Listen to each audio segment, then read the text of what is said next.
How would you respond to this accusation? An email from KVJ Nationer said that there is a woman who cuts his hair that has accused him of groping her.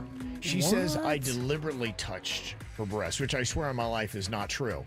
We're in a tight space. She moved quickly, and yes, my hand did graze her chest twice accidentally, but she was the one moving around all crazy in this small little space. Did you move your hand at all, or your hand was stationary? He does not say exactly how his hand was moving, but show me on Jaybird. I wish I could. I don't know how his hand was moving. But he said, I asked if they had camera footage, but they do not. And now she's blasted my photo, which she took there without me knowing, on social media, calling me a creep and a pervert. And now I'm getting nasty DMs from strangers. Oh, boy. I want to defend myself, but I'm terrified of it blowing up even more if I do. Do I fight this publicly, or do I let it die out? I would not fight this publicly if I were you. I mean, if she doesn't have a massive social media reach, it might not even get seen by a bunch of people or catch fire. It might just go away in a matter of days.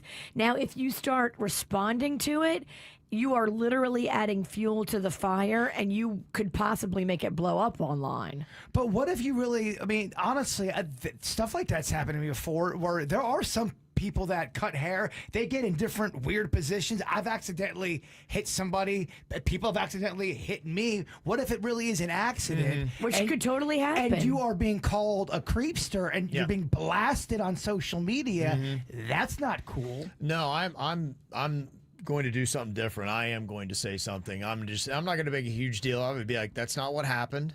I said, these kind of things happen when you're in a closed space, but I'm sorry you thought I would do that. I never would, and I don't appreciate you taking my photo and posting up, but not what happened. I think a lot of people would understand. They've seen how that dynamic works.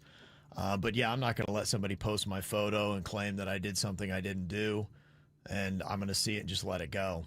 So I'm going to say something. And I'm going to actually call the salon.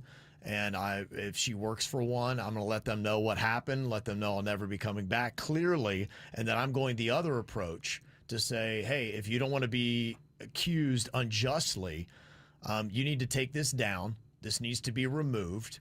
And if not, I'm going to be talking to my attorney. So I would actually double down. I would go all the way with this one. I think the thing to do is go through the attorney and ask him maybe some recommendations, because you can make a wrong move by addressing it yourself online.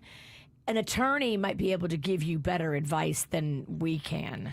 All I'm saying is this. If I was accused of something I did not do and I knew in my heart and someone's blasting me, I'm going to defend that with every fiber of my body. I'm not going out like that.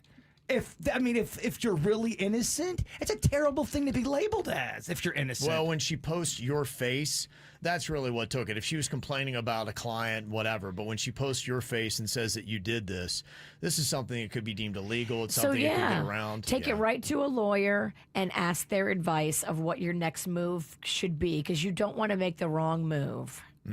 Okay. Well, what would you do? Would you just ignore it, or would you jump on there and defend yourself? Would you contact an attorney first?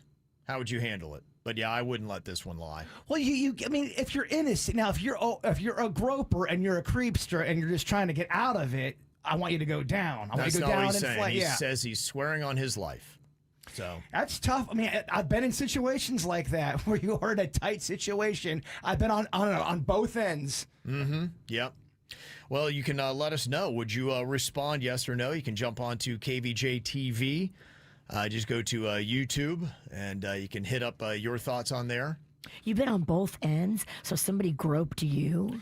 I've been in a tight situation where you can't move, and someone's accidentally hit my private part, and I know it was an accident, and I understood that it was just a tough situation. Yeah. You know? I think most of us that have been at the hair salon, especially when you're getting shampooed, the way that the shampoo person leans over you, it is very common to brush a breast. Yeah. In fact, I'm surprised they would make a deal out of this, because I think that's kind of standard. I think anybody who's ever had a lifetime of haircuts has probably had a moment where your hand touched somebody you didn't want to in that process. Right. And if you're a business, if you don't have cameras, you need to go buy cameras right now and install them in your business. If you're dealing with people all the time, you have to have cameras around. Yep.